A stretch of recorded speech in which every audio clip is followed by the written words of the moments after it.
Hello everyone, you are welcome to Freedom Classes channel and today I will discuss capacitance. आज हम लोग capacitance discuss करने वाले हैं।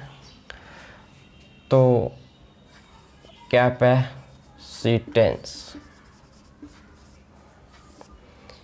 बहुत ही इंटरेस्टिंग टॉपिक है और इसको हिंदी में हम लोग धारिता कहते हैं। धारिता से कुछ मीनिंग आ रहा है कि धारिता का मतलब होता है धारण करना, मतलब कोई चीज़ को रखना, धारण करना, उसी है ना। तो क्या चीज़ को ये धारण करता है, तो यानी कैपेसिटेंस है क्या? एक तरह से कैपेसिटेंस एक कैपेसिटी है, क्षमता है, वो क्षमता जो चार्ज को रखने का क्षमता रखता है, स्टोर करने का क्षमता रखता है। ठीक है, तो हम लोग कह सकते हैं किसी चालक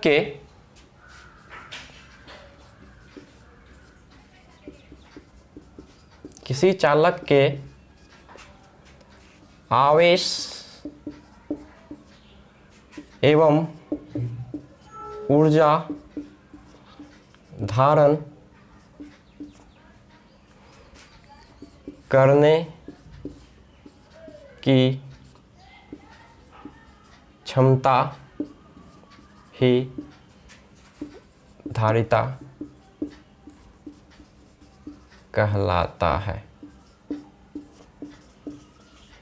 ठीक है, तो अब देखिए, मतलब किसी चार्ज के, है ना, किसी चार्ज एवं एनर्जी को धारण करने की क्षमता ही उसका कैपेसिटेंस कहलाता है, उसका क्षमता कहलाता है।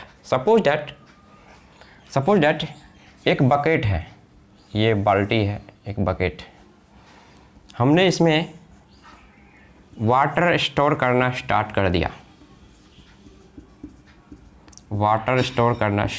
दिया, तो ये धीरे धीरे बॉटम से ये वाटर क्या होगा, पानी नीचे से भरता जाएगा और एक ऐसा मतलब पॉइंट आएगा, एक ऐसा लेवल आएगा जहाँ तक, है ना, उसको ये स्टोर करके रख सकता है। उसके बाद इसके पास कोई कैपेसिटी नहीं है स्टोर करने की। तो यानी यहाँ तक का पानी, ये पानी यदि 200 ml हो, सपोज दैट 200 ml हो, तो इसका कैपेसिटी है 200 वाटर को ही मात्र स्टोर करने का क्षमता है। इसके बाद ये पानी बाहर गिर जाएगा, डिस्चार्ज हो जाएगा, ये वाटर बाहर डिस्चार्ज। इसके अलावा जो वाटर होगा इसके क्षमता के बाहर, वो बाहर गिरने लगेगा।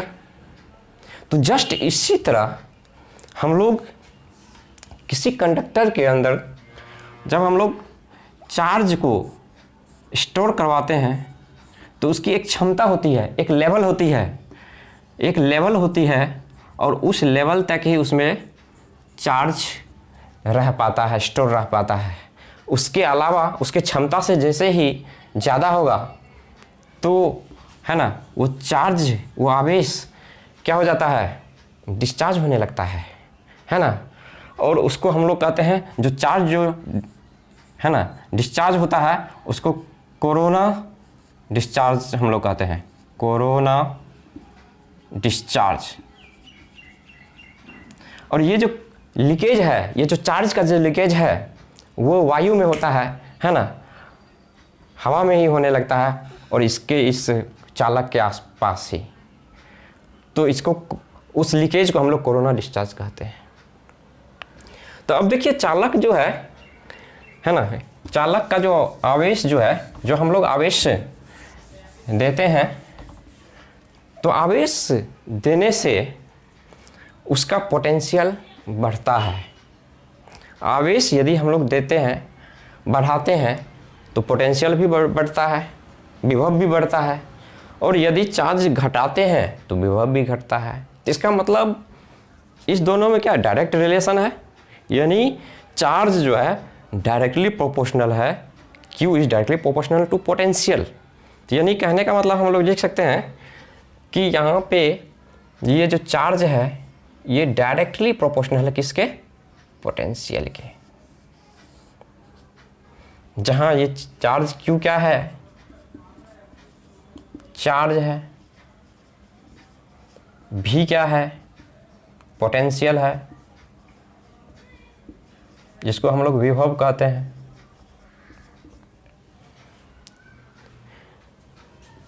तो सपोज दैट कोई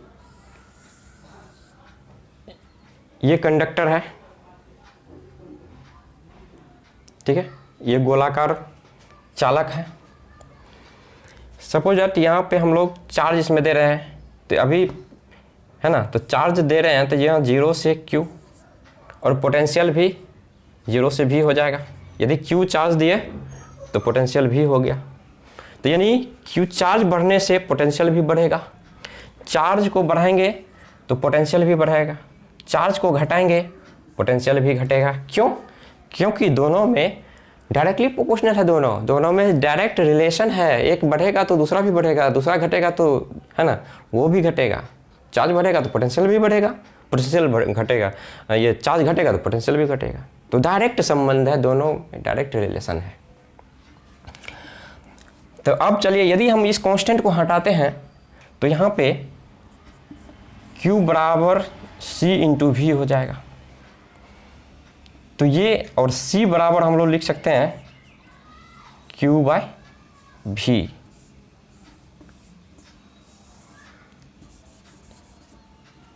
ये हमारा है ना फॉर्मूला हो गया। तो धारिता को हम लोग क्या चीज़ से, धारिता को हम लोग C से डिनोट करते हैं। ये कैपेसिटेंस हो गया, इसको हम लोग धारिता कहते हैं, धारिता। अब चलिए हम लोग जहाँ पे ये C क्या है, जहाँ यहाँ पे लिख सकते हैं C एक नियतांक है, इसे हम कांस्टेंट भी कहते हैं ना इंग्लिश में। तो यहाँ पे हम लोग लिख सकते हैं कि आवेश, किसी चालक के आवेश तथा उसके विभव के अनुपात को हम लोग धारिता कहते हैं। तो या दूसरे तरीके से हम लोग कह सकते हैं किसी चालक के आवेश तथा उसके विभव के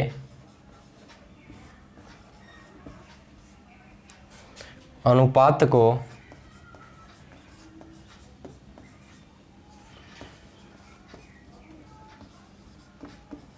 धारिता कहते हैं।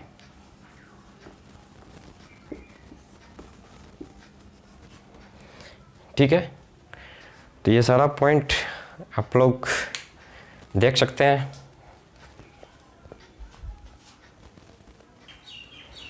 चलिए अब नेक्स्ट पॉइंट हम लोग लिख सकते हैं, किसी चालक के आवेश को बढ़ाने से उसका विभव बढ़ता है तथा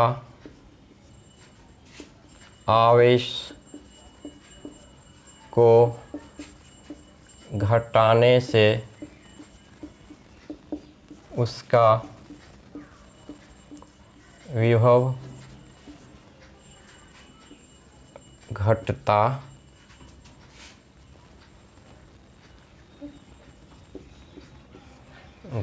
है। नेक्स्ट पॉइंट,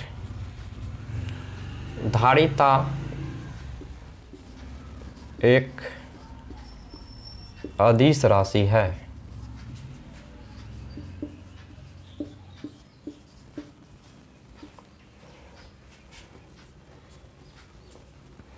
धारिता एक अदिश राशि है।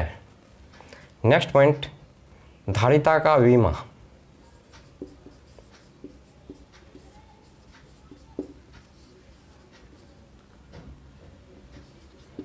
वी मा सी बराबर धारिता का फॉर्मूला होता है capacitance equal to Q by V.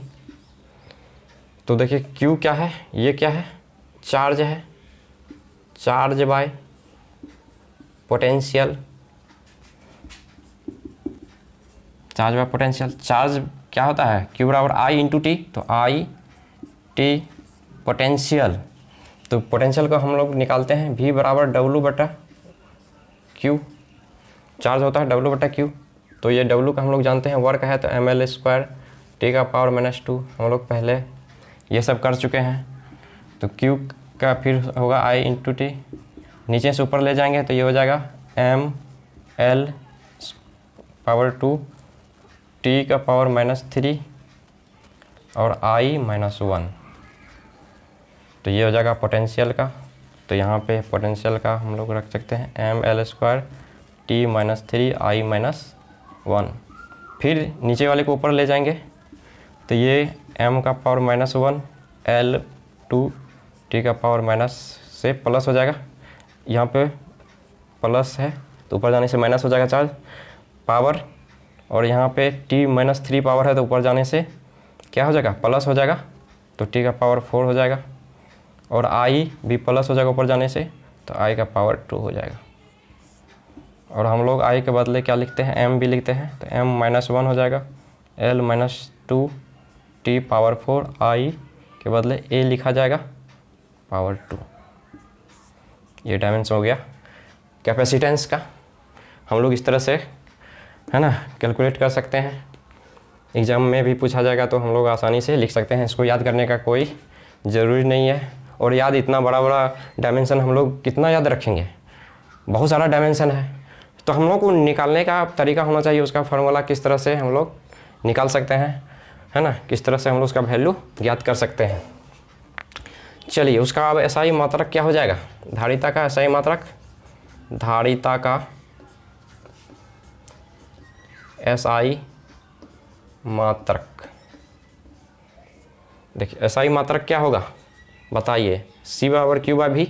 तो Q क्या है, आवेश है, तो आवेश का कूलम्ब, तो कूलम्ब को C से डिनोट करते हैं, है ना, कूलम्ब। V क्या है, पोटेंशियल है तो वोल्ट, कूलम्ब पर वोल्ट। उसी को हम लोग क्या कहते हैं, होता है जिसे फराड कहते हैं, जिसे फराड, फराड इसको F से डिनोट किया जाता है कहते हैं, ठीक है। तो चालक का है ना, नेक्स्ट हम लोग पॉइंट लिख सकते हैं, चालक का आवेश, चालक के आवेश को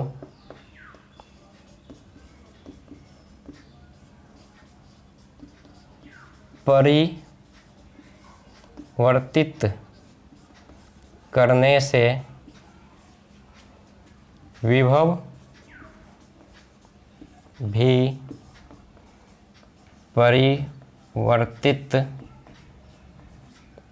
परिवर्तित होता है, फलतः धारिता का मान नियत रहता है। अब देखिए धारिता, चार्ज को बढ़ाने से धारिता थोड़ी बढ़ेगी, धारिता तो एक तरह से उसका क्षमता है। यदि किसी हम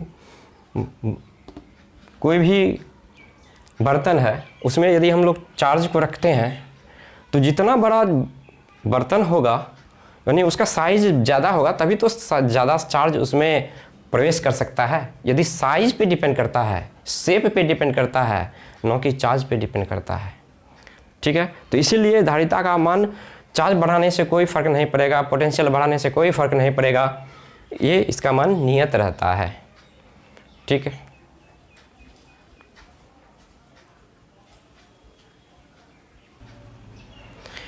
अब हम लोग जो है कैलकुलेट करेंगे capacitance of insulated spherical conductor, किसी विलगित गोलीय चालक की धारिता।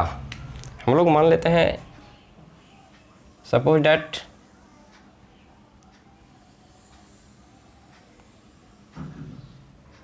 ये इसका सेंटर है, वो ए बी सी डी कोई है ना विलगित गोलीय चालक है, उसका केंद्र ओ और ओ से किसी है ना त्रिज्या जो है ये आर है, सेंटर से यहाँ तक की जो है दूरी आर है। तो ये एक तरह से इस विलगित गोलीय चालक की एक क्या हो गया, त्रिज्या हो गया। यदि सपोज डैट क्यू चार्ज देने से इसका पोटेंशियल भी हो जाता है, क्यू चार्ज देने से इसका पोटेंशियल भी हो जाता है, तो हम लोग देखते हैं क्या रिलेशन आता है ना कैपेसिटेंस के साथ। तो यहाँ पे हम लोग लिख सकते हैं, माना ए बी सी डी कोई विलगित गोलीय चालक है जिसका केंद्र ओ तथा त्रिज्या कैपिटल आर है।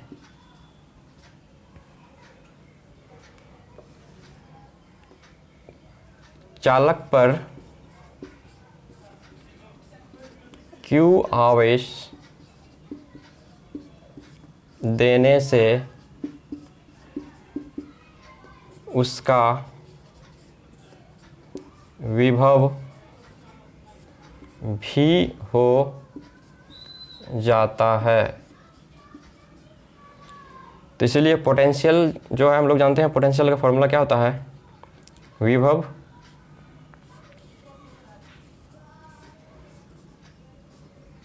V बराबर 1/4 पाई एप्सिलॉन नॉट, हम लोग पढ़ चुके हैं, Q बाई R, दूरी क्या है R,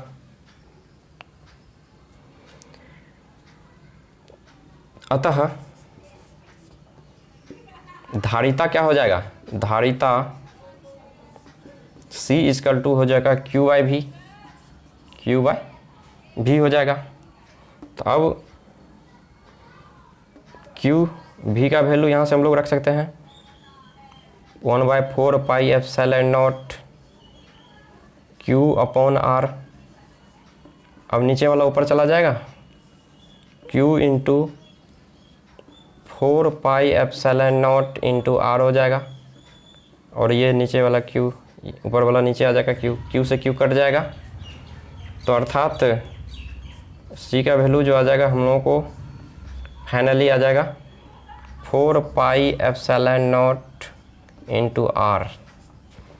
4 पाई एप्सिलॉन नॉट क्या है, कांस्टेंट है, तो हम लोग यहाँ पे कांस्टेंट है तो उसके बदले में प्रोपोर्शनल हम लोग लिख सकते हैं। तो इसका मतलब क्या हुआ कि C डायरेक्टली प्रोपोर्शनल है R, यानी capacitance is directly proportional to the radius of this sphere. ठीक है, तो इसका मतलब हुआ कि रेडियस बढ़ने से कैपेसिटेंस भी बढ़ेगा। जाहिर सी बात है, रेडियस बढ़ेगा तो उसका कैपेसिटी भी तो बढ़ेगा, कैपेसिटेंस भी बढ़ेगा। तो ये हमारा रिलेशन आ गया। पूछा जाता है कि कैपेसिटेंस और किसी गोलीय है ना विलगित गोलीय चालक की धारिता है ना, दोनों में क्या रिलेशन है। तो कैपेसिटेंस जो है डायरेक्टली प्रोपोर्शनल होता है किसके, रेडियस के।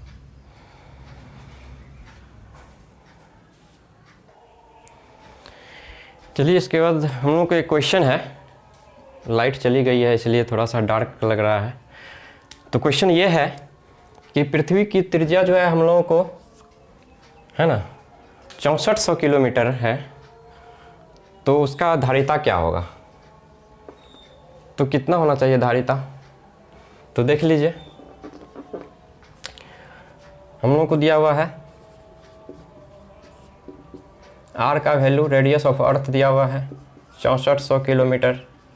इसको हम लोग मीटर बनाएंगे तो 6400 गुना 1000, तो 64 गुना 10 का पावर 5 लिख सकते हैं, 10⁵ मीटर हो गया।